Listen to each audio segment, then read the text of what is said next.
আপনাদের অনেক অনেক শুভেচ্ছা ও ভালোবাসা জানিয়ে শুরু করছি অনুষ্ঠান খেলার জগৎ।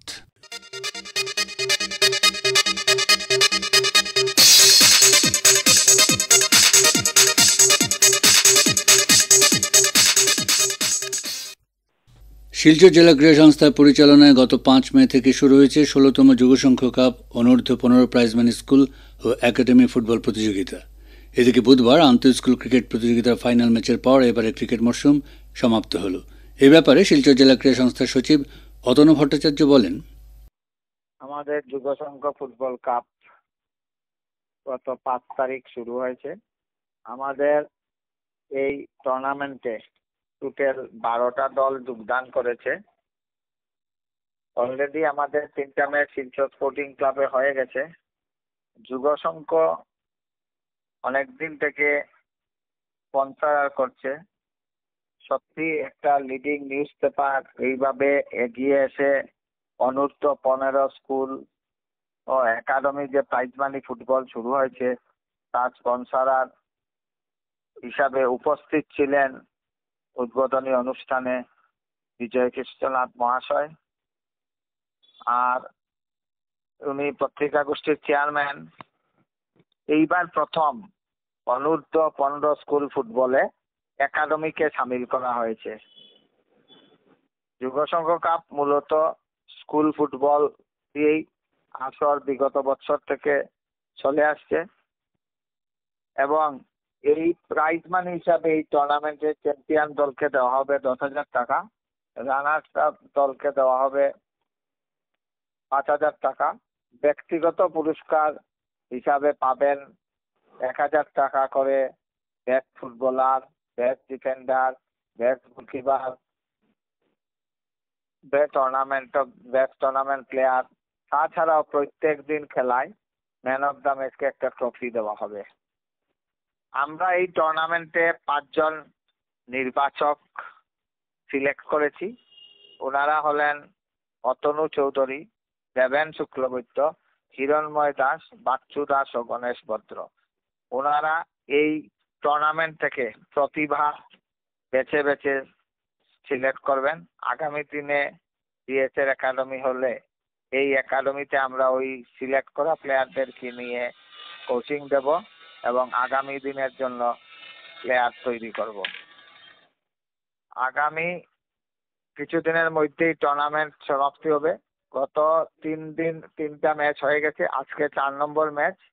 আরো কিছুদিন চলবে। আশা রাখি টুর্নামেন্ট ভালোভাবেই হবে। তাছাড়াও গতকালকে আমাদের ক্রিকেট মরশুম মোটামুটি শেষ হয়ে গেছে।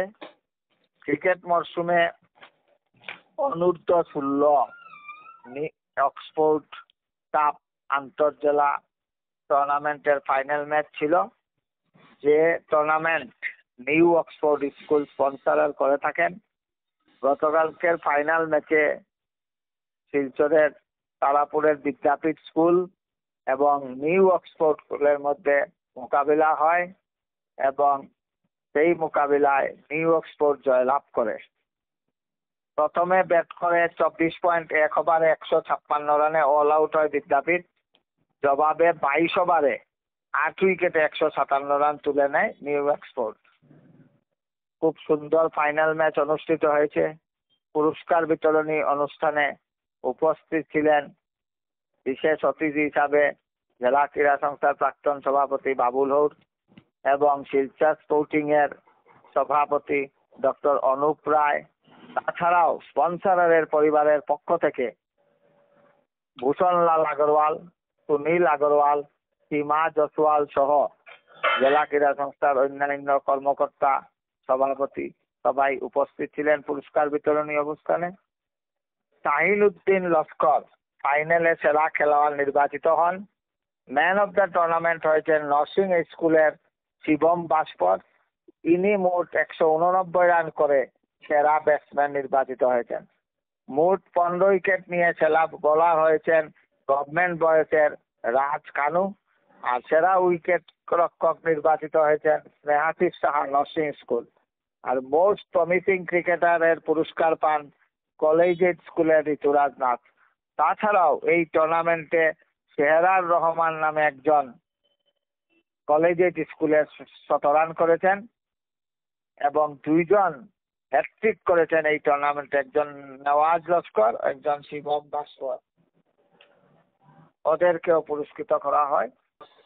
স্কুল ফুটবল টুর্নামেন্টের স্পন্সরের যুগসংঘ পত্রিকা গোষ্ঠীর চেয়ারম্যান বিজয় কৃষ্ণনাথ আকাশবাণীর সঙ্গে একান্ত সাক্ষাৎকারে জানালেন, শিলচরে যুগসংঘ কাপ প্রতিযোগিতা প্রথম শুরু হয়েছিল শিলচর ফুটবল একাডেমির অধীনে। তখন এটা ছিল বরাক উপত্যকা ভিত্তিক গ্রামীণ ফুটবল প্রতিযোগিতা। ভালো ফুটবলার এই প্রতিযোগিতা থেকে উঠে না আসার কারণে তার ফরম্যাট চেঞ্জ করে স্কুল ভিত্তিক করা হয় 2011 সাল থেকে। বর্তমানে এটি অনূর্ধ্ব 15 বছরের স্কুল ফুটবলারদের নিয়ে আয়োজিত এক প্রতিযোগিতা। প্রথম 5 বছর অর্থাৎ 2005 থেকে 9 পর্যন্ত ছিল বরাক উপত্যকা গ্রামীণ ফুটবল প্রতিযোগিতা। 6ষ্ঠ বছরে খেলা হয়নি। 7ম বছর অর্থাৎ 2011 থেকে নতুন ফরম্যাটে খেলা শুরু হয়। এই পর্বে 2011 থেকে 2016 পর্যন্ত খেলা চলার পর 2017তে খেলা হয়নি। 2018-19 এই প্রতিযোগিতা চললেও 2020-21 করোনার মহামারীর জন্য খেলা স্থগিত রাখতে হয়। 2022 সাল থেকে আবার শুরু হয় এই খেলা। 2023 খেলা আসর বসে। 2024 খেলা স্থগিত থাকে। আবার 16তম Jugasangha cup school football knockout competition 2025। এবারের মতোই চ্যাম্পিয়ন আর রানার্স আগেরবারের মতোই চ্যাম্পিয়ন রানার্স আপ দলকে ট্রফি প্রাইজ মানি দিয়ে পুরস্কৃত করা হবে। এছাড়া অন্যান্য ক্যাটাগরিতে থাকবে ট্রফি। সব প্রতিযোগীকে দেওয়া হবে প্রশংসাপত্র। সব ফাইনালের ছেলেদের নগদ 1,000 টাকা করে দেওয়া হবে। চ্যাম্পিয়ন নগদ 10,000 টাকা ট্রফি ও প্রশংসাপত্র। রানার আপ নগদ 5,000 টাকা ট্রফি ও প্রশংসাপত্র। Man of the match trophy ও প্রশংসাপত্র। বাকি সবাইকে man of the match, top scorer of the tournament, best defender, best goalkeeper, best forward, best linkman, best player of the tournament সবাইকে দেওয়া হবে 1,000 টাকা করে এবং ট্রফি এবং প্রশংসাপত্র। এছাড়া অন্যান্য বছরের মতো এবারও প্রতিযোগিতা চালনা করার জন্য শিলচর জেলা ক্রীড়া সংস্থাকে 10,000 টাকা অনুদান দেওয়া হবে এবং প্রতিযোগীদের টিফিন বাবদ এবার দেওয়া হবে 20,000 টাকা। তো এই যে আপনারা প্রতি বছর সহযোগিতা করে যাচ্ছেন, কেন করছেন? এটা করছে আমাদের নৈতিক একটা দায়িত্ব আছে দেশের প্রতি, সমাজের প্রতি। আমরা ভাবি আমাদের এই যে প্রজন্ম আছে, নতুন প্রজন্ম তৈরি হচ্ছে, খেলাধুলার দিকে আকর্ষণ বেড়েছে, সারা দুনিয়াতে বেড়েছে এবং আমাদের এখানে যাতে এই ব্যাপারে আরও উৎসাহ উদ্দীপনা বাড়ে এবং খেলার যাতে টুর্নামেন্টের সুযোগ পায়, এই জন্য আমরা খেলার আয়োজন করেছি। হাইলাকান্দি জেলা ক্রীড়া সংস্থার মাঠে অনুষ্ঠিত নুরুদ্দিন ট্রফি সিনিয়র আন্তজেলা ক্রিকেট ইতিমধ্যে শেষ হয়েছে। এ নিয়ে আকাশবাণীকে দেওয়া একান্ত সাক্ষাৎকারে জেলা ক্রীড়া সংস্থার ক্রিকেট সচিব কৃষ্ণেন্দু দাস বললেন, নুরুদ্দিন ট্রফির হাইলাকান্দি জোনের লাস্ট খেলা ছিল শিলচর আর লক্ষ্মীপুরের মধ্যে, যে ম্যাচটাতে শিলচর ইনিংস এবং 302 রানে জিতেছে। আর এই জয়ের দরুন এই গ্রুপ থেকে শিলচর কোয়ালিফাই করছে। এই ম্যাচের ম্যান অফ দ্য ম্যাচ হয়েছে সৌমিক দাস। আর আমাদের শিলচরের রাজু দাস মানে ক্রিকেট সিনিয়র ডিস্ট্রিক্ট ক্রিকেট থেকে অবসর নিয়েছে। আর করিমগঞ্জের অরিন্দম চক্রবর্তী ও এবার মানে ক্রিকেট থেকে অবসর নিল শিলচর জোনে করিমগঞ্জ শ্রীভূমি ওই গ্রুপ থেকে কোয়ালিফাই করেছে। হাইলাকান্দির সাথে খেলা ছিল ফার্স্ট ইনিংস লিডের জন্য, মানে ওরা 3 পয়েন্ট পেয়ে যায়। 3 পয়েন্ট পাওয়ার দরুন মানে ওই গ্রুপ থেকে করিমগঞ্জ চলে গেছে সেকেন্ড রাউন্ডে, আর এই গ্রুপ থেকে শিলচর চলে গিয়েছে সেকেন্ড রাউন্ডে। হুম, হুম। তো শেষ হয়েছে ইতিমধ্যে খেলার। হ্যাঁ হ্যাঁ, 29-30 একই ডেটে খেলা ছিল। এখন আমাদের এখানে সব এই ফার্স্ট রাউন্ডের খেলাগুলো শেষ হয়ে গেছে।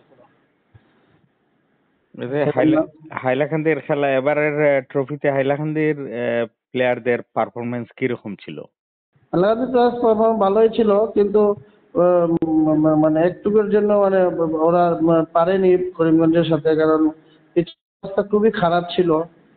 জানি না শিলচরের কি মানে কিরকম পরিবেশ ছিল জানি না, আমার কমপ্লেনও মানে করেছে ওরা, খুব খুব বাজে অবস্থা। মানে পিচ কাভার ছিল কিন্তু কাভারের মধ্যে দিয়ে পিচে জল ঢুকে যায়, যার জন্য মানে পিচের অবস্থা খুব খারাপ হয়ে যায়। তারপরে পিচটা শুকানোর পরে হয়তো খেলা শুরু হয়েছে, আম্পায়ারদের তো ওরা শুয়ে পড়েছে, যার জন্য পারফরমেন্সটা তো পিচ খারাপ হলে তো পারফরমেন্সটা তো কিছু বোঝা যায় না। হুম, হুম, হুম, হাইলাকান্দি করেছিল 89, আর ওরা 122।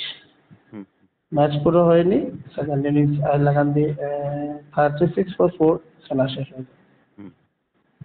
তো খেলা চলাকালীন দুর্যোগপূর্ণ আবহাওয়ায় মাঠের অবস্থা কি ঠিক ছিল? আমাদের হাইলাকান্দিতে একটু জায়গা ছাড়া মোটামুটি মাঠ পিচ আমাদের কোনো প্রবলেম হয়নি। হুম, হুম, মানে আমাদের আমাদের দিকে প্রথম 29 তারিখ প্রচুর 28 তারিখ প্রচুর বৃষ্টি হয়েছে। হুম, হুম, বৃষ্টি মানে তুফান বৃষ্টি প্রচুর হয়েছে, যার ধরুন 29 তারিখে লাঞ্চের পরে খেলাটা শুরু হয়েছে। হুম, হুম, আউটফিল্ডটা একটু খারাপ ছিল, কিন্তু মানে লাঞ্চ সূর্য ওঠার পরে আউটফিল্ডটা খেলার উপযোগী হয়ে যায়। হুম, হুম। হাইলাকান্দিতে নতুন যারা অংশ নিয়েছে খেলায় তাদের পারফরমেন্স কিরকম ছিল? নূতনের মধ্যে হাইলাকান্দির পুরো টিমটাই নূতন। হুম, এক হুম, আলামান মজুমদার, রূপম আর অনুজ ছাড়া পুরো টিমটাই একদম নূতন টিম। হুম, আমাদের স্মিথ বিশ্বাস একটা ভালো কিপার এবং ব্যাটিংও ভালো করেছে। হুম, বোলিংয়ে আমজাদ হোসেন চৌধুরী, ও খুব ভালো বোলিং করেছে।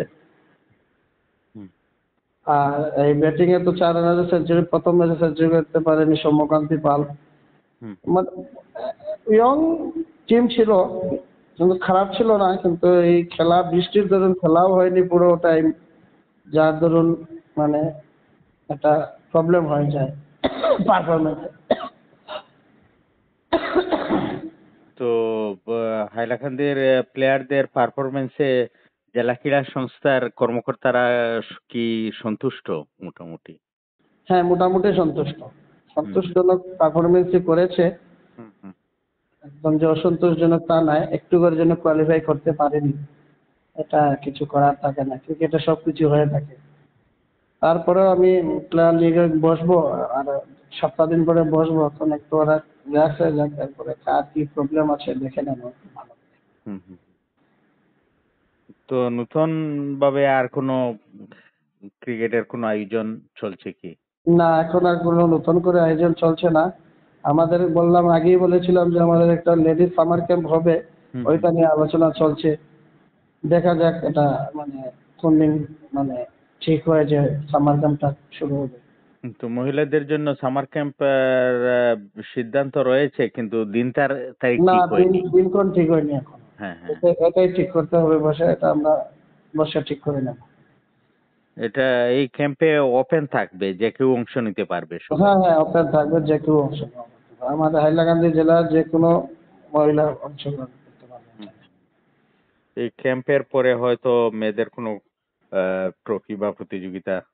এটা তো আমরা বিএসএফ টুর্নামেন্ট করাতে পারবো, কিন্তু ডিস্ট্রিক্ট আন্তঃ ডিস্ট্রিক্ট এগুলো তো আমরা কিছু পাইনি এখনো, কিছু মানে এখনো কোনো ইনফরমেশন পাইনি।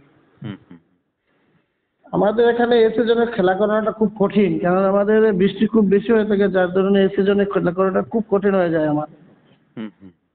যার জন্য আমাদের এই সিজনে মানে ক্রিকেট খেলাটা করাটা খুব কঠিন হয়ে থাকে আমাদের। এই ওই মৌসুমটা আমাদের ক্রিকেটের জন্য উপযুক্ত না। না, এই যে আমাদের এখনটা আমাদের ক্রিকেটের জন্য উপযুক্ত না। হুম। তো ডিএস এর তত্ত্বাবধানে ক্রিকেটের বছরে আর কি কি নির্দিষ্ট কোনো থাকে কি খেলা? না, ডিএসএ নির্দিষ্ট কোনো ডেট থাকে না আমাদের। ক্রিকেটটা মানে ক্রিকেট সিজনে হয়ে থাকে বেশিরভাগ। হুম, হুম, আর আমাদের তো এখন ফুটবল শুরু হয়ে যাবে খুব সম্ভবত। হুম, মাঠে এখন ফুটবল আরম্ভ হবে সম্ভবত। খুব সম্ভবত ফুটবল শুরু হয়ে যাবে এখন। আর এখন যদি আমরা ফুটবলটা করে নেই, হ্যাঁ, একটু এত বৃষ্টিও নেই যে মানে মানে মাঠটা খারাপ হবে না। যদি বেশি বৃষ্টি হয়ে যায় তাহলে ফুটবলের মাঠটা খারাপ করে নেই। এই জন্য মানে আমরা বসবো ঠিক সবাই মিলে যে ওই ওই টাইমটাতে এখন আমরা ফুটবলটা শেষ করে নিলে পরে যদি বৃষ্টি দেয়ও তাহলে এত ক্ষতি হবে না মাঠে। ফুটবলের কোনো নির্দিষ্ট ট্রফি কি সামনে রয়েছে নাকি? না, এটা তো আমাদের ডিভিশন লিগ হয়ে থাকে, হুম, হুম, হুম। লিগ হয়ে থাকে ডিভিশন। এটা এটা কোনো মানে এটা টুর্নামেন্ট তো হবেই, এটা ডিভিশন ফার্স্ট ডিভিশন হবে। হুম, হুম, হুম। পরে যদি দেখা যায় একটা টুর্নামেন্ট করানো যায়, এটা তো ফুটবল ডিপার্টমেন্ট যারা আছে ওরা ডিসাইড করবে। তো হাইলাকান্দির প্লেয়ারদের জন্য আপনাদের ডিএস এর উদ্যোগে কোনো ফিটনেস ক্যাম্প? না, ওরা তো এমনি আমাদের যারা মানে ক্যাম্পে আমাদের যারা ওরা প্রত্যেক দিনই প্র্যাকটিস করে থাকে। হুম, হুম, হুম। ওরা আমাদের ইনডোর আছে, আমাদের ইনডোরে ওরা প্রত্যেক দিনই মানে ফিজিক্যাল সব করে নেয়। তো নিয়মিত ডিএসএ তে এখন নিয়মিত। হ্যাঁ, ডিএসএতে ফিটনেস ক্যাম্পের জন্য মানে আলাদা কিছু করা হয়নি, কিন্তু আমাদের এই একাডেমিতে প্রত্যেক দিনে ওরা প্র্যাকটিস করে নেয় আমাদের indoor। হুম, হুম, হুম। আর ক্রিকেটে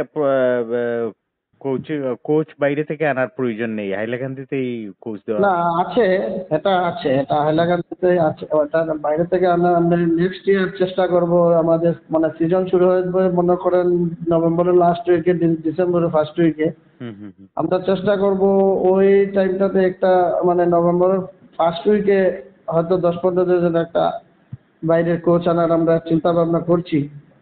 শ্রীভূমি জেলার প্রাক্তন জাতীয় ফুটবলার অনুপ ভট্টাচার্য এক সাক্ষাৎকারে আমাদের প্রতিনিধিকে জানান, আমার বাবার ব্যাকগ্রাউন্ড আছে স্পোর্টস, তাই সব সময় শরীরচর্চার ব্যাপারে একটা উৎসাহ আমরা দিতাম। আমরা বাড়িতেও মানে এক্সারসাইজ যেটা আমরা বাইরা আমার ইমিডিয়েটলি যেমন দাদা অসীম, তারপরে অচিন্ত যারা আছে তারাও খেলাধুলার মাধ্যমে আসে।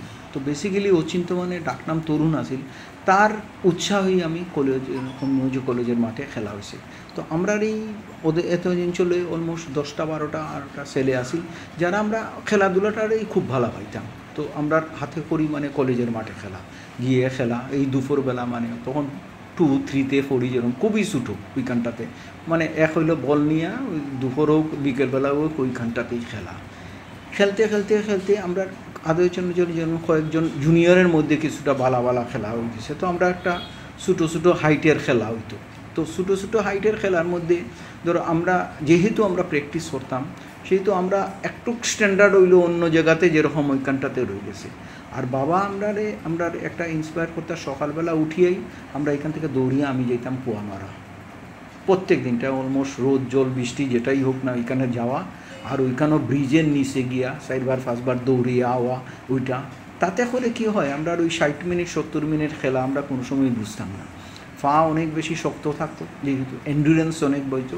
যেটা আমি দেখছি যে আমরার মধ্যে যে জিদটা তৈরি হয় ওইটা কিন্তু ওই দৌড় থেকেই শুরু হয়। যে সকালবেলা তুমি যদি না দৌড়াও ওইখানটাতে তুমি কোনো সময় সিস্টেমে তুমি আইতে না এইখানটাতে। তো এইভাবেই শুরু হইলো ওইখানটাতে।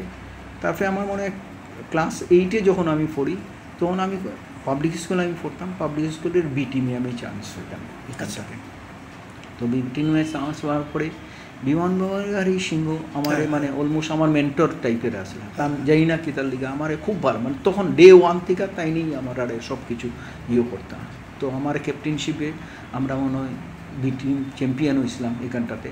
মোটামুটি 30 গোল দিছিলাম, মানে সব মিলাইয়া 5টা 6টা মেলা আমরা 6 গোল 7 গোল আমার মনে হয়েছে। মাদ্রাসায় আমরা 11 গোল দিছিলাম ওইখানটাতে। তো আমি বাপি, কিশোর ঘোষ, দেবু, নরেন আমরার গোলকিপার, এই সব মানে তখনকের আমার মনে হয়েছে যে অন্য লেভেলের যে জায়গা অনেক উপচুরু লেভেলে আমরা হারতাম, যেহেতু আমরা প্রচুর পরিমাণে পরিশ্রম করতাম। এইটি আমরা এইখানটাতে রয়েছি। তারপরে আমরা যখন আমি 8-এর ফাইনাল পরীক্ষা দিই জানুয়ারি মাসে আমরা হইল তোমার স্কুল টুর্নামেন্ট, যেটা আমরা কাছাড় ডিস্ট্রিক্টের একটা স্কুল টুর্নামেন্ট হইব। তো স্কুল টুর্নামেন্ট আমি প্রথম বি টিমে খেলছি ফুটবল, আর স্কুল টিমে আমি ওপেনিং ক্রিকেট ব্যাটসম্যান আসলাম এইখানটাতে। মানে ক্রিকেট আপনার ক্রিকেট সাথে ছিল? ক্রিকেটের সঙ্গে ছিল। ক্রিকেট আমি মানে হাইলাকান্দিতে আমরা ক্রিকেট টুর্নামেন্ট যেটা স্কুলে রয়েছে, তখন আমি ওপেনিং ব্যাটসম্যান আসলাম। আমি 4টা ম্যাচে আমি মানে আউট হয়েছি না কোনো সময়। এখানে তখন 15 ওভারের খেলা হইতো। স্পিন বলটা করতাম, ওপেনিং ব্যাটসম্যান আসতাম, ভলিবলটা খুব ভালো খেলতাম আমি, মানে ওই হাইটে আমি ওই রকম খেলতাম। এইখানে অরিন্দম টরিন্দম আমরা যারা আসিল স্মেশার মানে অনুপ থাকলো ওই রকম ব্যাপার ওইখানে। তো আমি সকালবেলা গেছি যে ওই দিন খেলা কিন্তু আছে, তো দূর থেকে আমারে বিমান বিহারী সিংহ দেখি আমারে ডাকছেন, এখানে আয়, বলে রোদ্রের মধ্যে তুই ঘুরবি, বিকেলবেলা তোর খেলা। আমি বললাম স্যার আমার তো খেলা নাই। মানে কিতা তোর খেলা মানে তুই ফুটবল টিমও নাই? বলে না, খেয়ে কইছি। স্যার তখন বিমান ফাল করি একজন আমরা স্পোর্টস টিচার আছে, পিটি টিচার আসলে মনে আছে হয়তো ওইখানটাতে। তো তাই জানুন স্যার আমি ওই ক্রিকেট আর ভলিবলে আছে, বলে দাঁড়া আমি দেখি। তো বিমানরে ডাকছেন, বিমান অনুপ বলে নাই তোমার টিমও?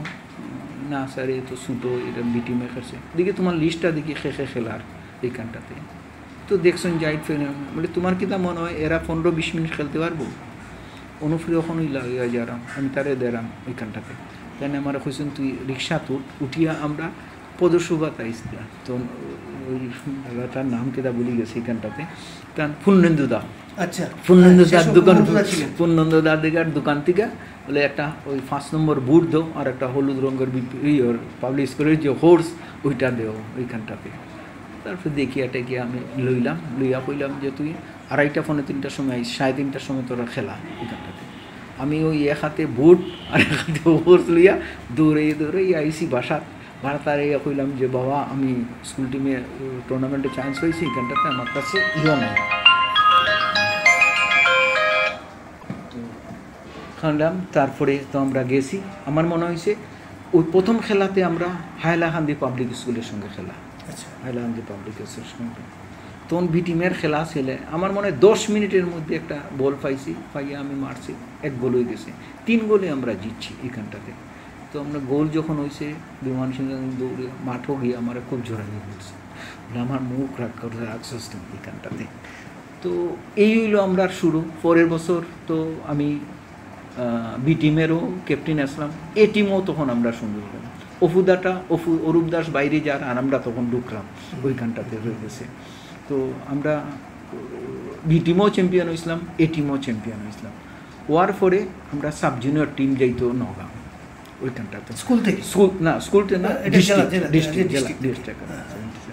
তো যাইতাম, তখন আমরা টিম তো মোটামুটি সেট টিম আছে, মানে অলমোস্ট 8-9 জন তো আমরা পাবলিক স্কুলের টিম আছে এইখানটাতে। তো আমরা গেলাম, বিমান স্যার আমরা ম্যানেজার কোচ সপ্তাহ তাই নিয়ে আসলা এইখানটাতে। তো 2টা ম্যাচ আমরা জিতলাম, প্রত্যেকটাতেই খেলতাম। সেমিফাইনালে আমরা সঙ্গে খেলা গুয়াহাটির মধ্যে প্রথম একটা ফার্স্ট হাফে আমি, সেকেন্ড হাফে একটা গোল করলাম নেট দিয়ে। তখন ছুটো 3 নম্বর বল দিয়া খেলতো, নেট থেকে বাইরে গেছে, সবাই দেখছে গোল হয়ে গেছে। রেফারি তো গোল বাইরে গেছে দেখি আর গোল দিছে না এখানটাতে, ড্র হয়ে গেছে। তো এটা হইতো যে পরের দিন আবার খেলা। তো টাইব্রেকারের কোনো সিস্টেম আছে না, করেছে না পরের দিন আবার খেলা। তো পরের দিন কি আরেকটা সেমিফাইনাল বিকালবেলা কোন সময় হইতো এখানটাতে। তো বিমান সার ফার সব গিয়া নূর নামে আসিল তখন, তার সঙ্গে আমার ওই ক্যাম্পোর থেকেই আমার শুরু হয়েছে এইখানটাতে। তো বিমান সিংহ গিয়া কইলা যে স্যার, বলে না আমরা সব দেখছি, কোনো চিন্তা নাই, করিমগঞ্জের টিম ফাইনাল খেলবে কালকে সকালবেলা 7:30টার সময় টাইব্রেকার হইব এইখানটাতে। তো টাইব্রেকারে আমরা নরেন্দ্রে তখন মানে আমার মনে হয়েছে আমার দেখা one of the best Naren Das এখানটাতে। ও 3টা মারছে, 3টাই সেফ, আমরা মারছি 3টাই গোল হয়েছে। তো আমরা ফাইনালে উঠলাম। তো ফাইনালে কোকরাঝারের সঙ্গে, তো অবভিয়াসলি কোকরাঝার তো কী হয়, আমরা একদম রোগা পাটকা ছেলে এখানটাতে, কসারি ছেলের শরীর টরির ওখান মানে এই স্টেজ এগুলো কী হয় কন্ট্রাডিক্টর, আমরা প্লেয়ার এইখানটাতে রয়ে গেছে। কিন্তু আমরা সেই সুবর্ণ সুযোগ আসিল 2টা, অ্যাটলিস্ট অজয় দাস একটা মানে মিস করতে আর আশিস, 2জন নাইলে আমরা 2জন গোল করলেই আর একদম শেষ মানে 2-3 মিনিট আগে একটা গোল খাইয়া আমরা রানার্স আপ হয়েছে। কিন্তু আলটিমেটলি কী হয় মানে পুরা সব জায়গাতে, আর ওইটা ইন্ডিপেন্ডেন্স কাপ সোলের তখন, এটা হইলো আমরা হয়তো ওই 2:30টার সময় হইতো, আর তারা 4টার সময় খেলা হইতো, পরে খেলাটা ইন্ডিপেন্ডেন্স। তো মানে আসাম স্টেটের সব সিনিয়র টিম যারা তারাই ওই খেলাটা দেখতো। তো তারা সবাই মানে করিমগঞ্জ টিমের খুব প্রশংসা করছে আর কি এইখানটাতে। তো আমরা এইটাতেই 7 জন প্লেয়ার আমরা আসাম টিমের ইয়েতে চান্স পাইলাম, ট্রায়ালে চান্স পাইলাম। First sub junior Assam district খেলা, এরপরে স্টেট খেলা ট্রায়ালে এইখানটাতে ঢুকলাম। তো বুলুও আমার সঙ্গে গেছিল, বাসু 2-3 জন যাইতে পারছে না, নরেন্ডে ছাড়ছে না, ওইরকম ব্যাপার। তারপরে আমি চান্স পাইলাম ওইখানটাতে, চান্স পাইয়া এরপরে আমি এজ এ ভাইস ক্যাপ্টেন হিসাবে আমারে দিয়েছেন। আর অধীর ঘোষ আমরা কোচ আছি। কোয়েম্বাটোরে গিয়া খেলা ওইখানটাতে, কোয়েম্বাটোরে মানে তখন ওই টুর্নামেন্টটা খেলা হইতো, একটা সব বড় টিমরা খেলতো, স্ট্যাফোর্ড কাপ বা কিছু একটা নাম ভুলে গেছে এইখানটাতে। তো ইস্টবেঙ্গল মোহনবাগান সব আছে, তো আমরা খেলা ওইখানটাতে প্রথম একটা সঙ্গে আমরা 1 গোলে আমার সঙ্গেই জিতছি। তারপরে ত্রিপুরার সঙ্গে আমরা খেলা আসি, ত্রিপুরাতে 4-1 গোল করছি, আমি 4টা গোলই আমি করছি আর খেলা, পেপারটা পার বাইন গেছেন। তারপরে আমরা কর্ণাটকের সঙ্গে আমরা 1 গোলে হারে গেছি সেই ফাইনালে, আসাম টিম। তো পুরো পেপারে মানে সব কিছু রয়েছে যে যা হয় একদম, মানে যদি সাব জুনিয়র টিম হয় তখন আসাম টিমটাই আছে ওইখানটা। সব এই খেলাগুলো মানে সবার মানে মনে ধরছে এইখানটাতে। তখনই আমরা চোখে ফার্স্ট দেখা সুরজিৎ সেনগুপ্ত, মানে কী ধরনের প্লেয়ার আসিল মানে চিন্তাই করা যেত না আর কি। তো বড় বড় টিম আকবর, হাবিব এদের খেলা দেখার সুযোগ আমরা গেছি এইখানটাতে। তো এই করিয়া আমরা তো আইলাম, এরপরে আমারে জুনিয়র ইন্ডিয়া ট্রায়ালে ডাকলো আসাম টিম থেকে, আসাম টিম থেকে ওইখানটাতে।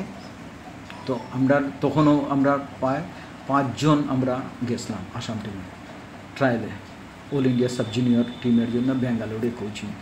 প্রায় 1.5 মাস আমরা আছি এখানটাতে। তো 1.5 মাস কোচিং হওয়ার পরে আসাম থেকে আমি চান্স পেলাম ওখানটাতে, সাব জুনিয়র ইন্ডিয়া সিঙ্গাপুরে খেলা, লায়ন্স কিপের চার্টার খেলা। তো আমরা 7টা এর মধ্যে মালয়েশিয়ার বিরুদ্ধে আমার একটা গোল আছে, 7টা ম্যাচ আমি কন্টিনিউ করেছি। আর আমি এজ এ ভাইস ক্যাপ্টেনে আসলাম এখানটা। 3টা খেলাতে আমরা তখন ওই রকম হয়েছি যে মুরলীধর ফলিয়া একটা ছেলে আসিল, যে কর্ণাটকের যা হয় ওদের সেক্রেটারি ডিরেক্টরে, হে ক্যাপ্টেন আসে না, আমি ভাইস ক্যাপ্টেন আছি। 3টা ম্যাচ হে খেলছে না, আমি ওইটার ক্যাপ্টেনশিপ করছি। তো আমরা কি হয় মানে ইন্ডিয়া টিম আমরা দেখছি স্কিলে অলমোস্ট সবার থেকে এট পার ওর আমরা বেশি, কিন্তু ফিজিক্যালি আমরা অনেক পড়া। তারা ওই 16-17 বছরের যে ছেলেগুলোর হাইট এখানটাতে তো অনেক মানে অস্ট্রেলিয়ার সঙ্গে আমরা হারছিলাম। অস্ট্রেলিয়া তো আমার মানে সব কোনো উপরে তাকাই দিল না এইরকম ব্যাপার এখানটাতে।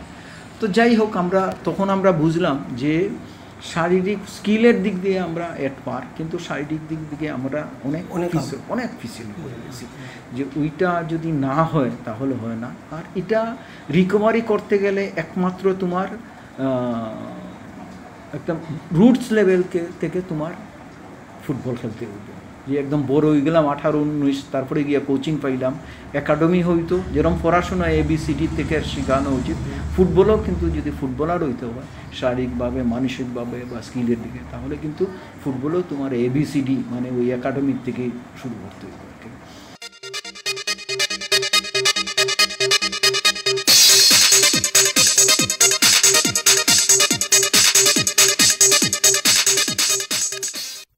শ্রোতা বন্ধুরা, খেলার জগৎ আজ এখানে শেষ করছি। আপনাদের সঙ্গে আবার কথা হবে আমাদের আগামী অনুষ্ঠানে। আপনারা ভালো থাকবেন এবং অবশ্যই সুস্থ থাকবেন। এবারে বিদায় নিচ্ছি, তবে তার আগে জানিয়ে দেব উপস্থাপনায় ছিলাম অনির্বাণ জ্যোতিগুপ্ত, সাক্ষাৎকার নিয়েছেন রতন দেব, জসীমউদ্দিন লস্কর ও নবেন্দু দাস। অনুষ্ঠানটি সম্পাদনা করলেন কৃষ্ণেন্দু ভট্টাচার্য এবং প্রযোজনায় হিতব্রত ভট্টাচার্য।